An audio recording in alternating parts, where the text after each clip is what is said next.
Now, on the stand, TMZ ex-employee Morgan Tremaine on cross-examination.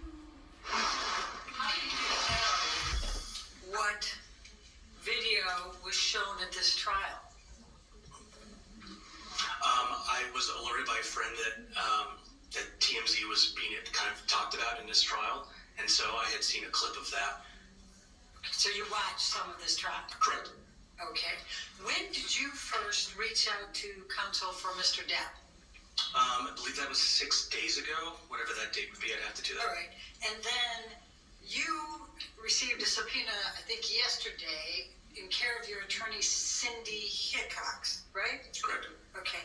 And Cindy Hickox represents Christy Dombrowski, Kate James, Robin Baum. Objection, Your Honor. Were you aware Calls of for that? speculation. Overruled. Were you aware of that? No. Now, if you don't have information that's helpful to this case, then you wouldn't be a witness, correct? Objection. Calls for speculation. Sustained. Next question. I'm not either. Okay. You know this case is being televised, right? I am aware that there are cameras. And so this gets you your 15 minutes of fame, doesn't it? Objection, Your Honor. Argumentative. I can ask that question. Overruled. So I stand to gain nothing from this. I'm actually putting myself kind of in a target of TMZ, a very litigious organization, and I'm not seeking any 15 minutes here. But you're welcome to speculate. I could say the same thing by taking Amber Heard as a client for you. A little argumentative, don't you think? Oh, hardly. I find that to be purely logical. Thank you. Now, are you aware that Mr. Depp's attorneys were well aware of the TRO that was going to be presented on May 27th? Objection. Calls for speculation. Were you aware of that? Lack of foundation. Overruled if you can answer it. Can you restate the question? Were you aware that Mr. Depp's divorce attorneys were aware that Amber Heard was going in to seek a TRO on May 27th? I don't think I understand the question, but I don't think so, no. Okay. It's Do kind of a you complicated question. know whether Blair Burke, one of Mr. Depp's divorce attorneys, had a very close relationship with TMZ at that time? Objection. Calls for speculation. Overruled. If news. I was not aware of that. Okay. And when you said that you were dispatched twice, once to film Amber in a parking lot for the deposition, and then it didn't work out, and so you had to do it another time. How did you know it didn't work out? Because TMZ.com posted an article saying as much. Okay. And I was not dispatched. Do you know I worked in the why office. the deposition did not work out? I'd have to reference the article, I forget. So do you... I didn't write that story. I wasn't involved in the Do actual you know journalism of that. which side? Do you know which side would have known or not known whether that deposition was going to work out? In other words, the people representing Mr. Depp or the people representing Ms. Heard? I wouldn't know. Okay. And then the video clip. You don't know who provided that, correct? Correct. Okay. Not testifying to I that. know. All right. Redirect.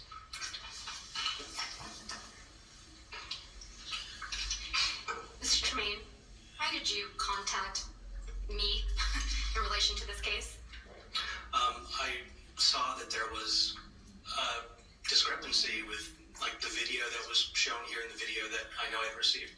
So I had no interest in testifying. I had reached out simply to maybe try to help with the timeline of things or help with the case in any way, just by virtue of understanding the timeline of the stories that were published and kind of how that can be unclear.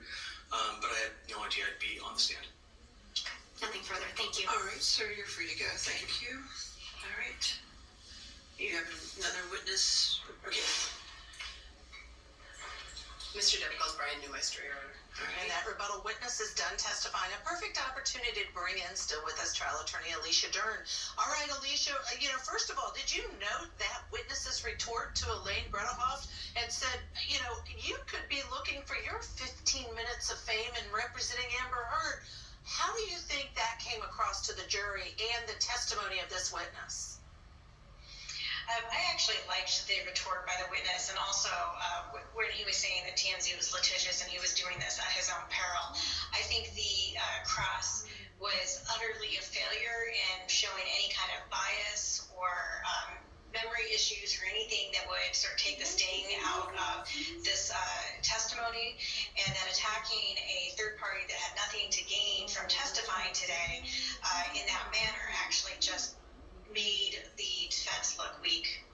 Let's get down to the nuts and bolts of why you think this was presented by Johnny Depp's team on rebuttal, because he admitted the video received by TMZ of Johnny Depp breaking the cabinets he doesn't know where it came from. The only thing he did say is that the video TMZ received did not have a little bit of what Amber Heard was looking in the camera and appeared to be snickering that was in the video presented in this trial. So what are they trying to show by introducing that kind of evidence, in your opinion? Well, the video was edited to omit anything that might make Amber Heard look bad or look like she enjoys drama, or like she was not very afraid of Johnny Depp. And who would have the interest in doing that? And you don't have to know who submitted the video to understand that the editing benefited Amber Heard, and that tends to create some credibility for the plaintiffs, for Johnny Depp's theory that she was looking to paint him in a negative light, and that she was intentionally presenting a biased story in order to hurt him. And of course, we always want to consider the body language. Do you have any thoughts about Amber Heard and her reaction first to Johnny Depp's testimony and now to this witness's testimony? Well, she seemed to be scribbling furiously quite often and writing things over to her lawyer. I'm not sure that tells us anything other than she didn't really want to look at the witnesses. And maybe she felt uncomfortable by their testimony. All right, let's go back into court for the next witness. Do you solemnly swear or affirm to testify truthfully in this case for penalty of law?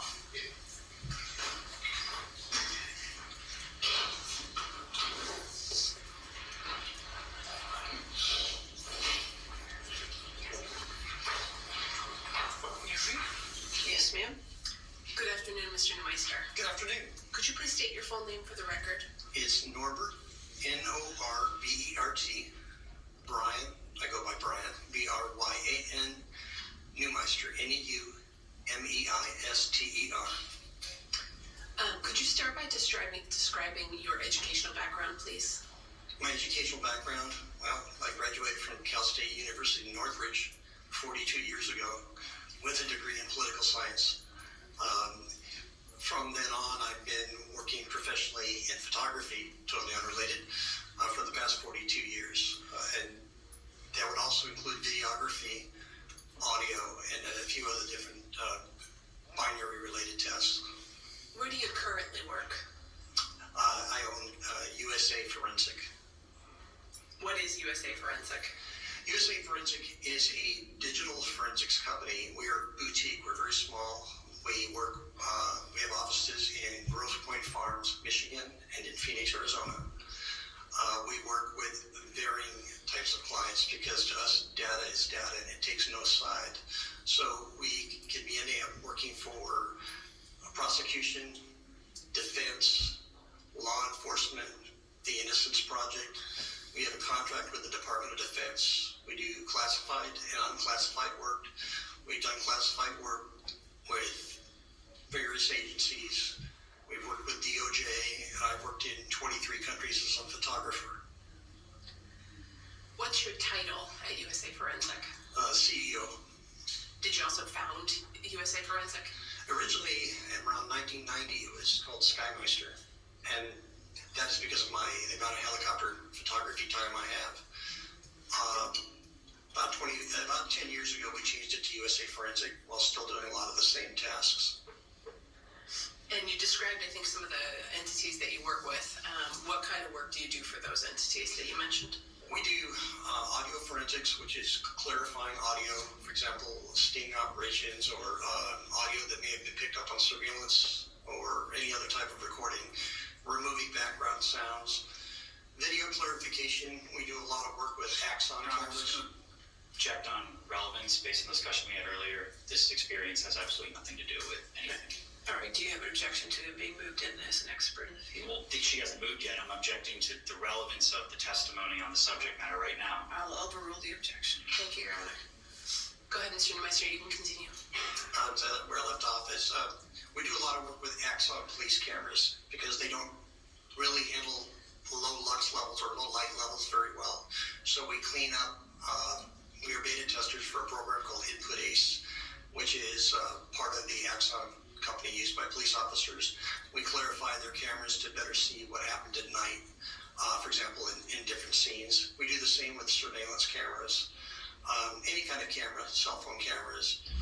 We also do cell phone forensics, computer forensics, and cell tower forensics, along with photographic forensics. What types of cases do you work on?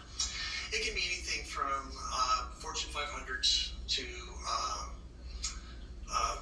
it can be anything from a pro per, which is a person that's actually just representing themselves in a smaller case, to a lot of homicide cases, defamation. It can be any kind of case that requires cell phone extractions or computer extractions. Could be money laundering. Could be the Department of Defense identifying a voice, that type of thing. We are approaching the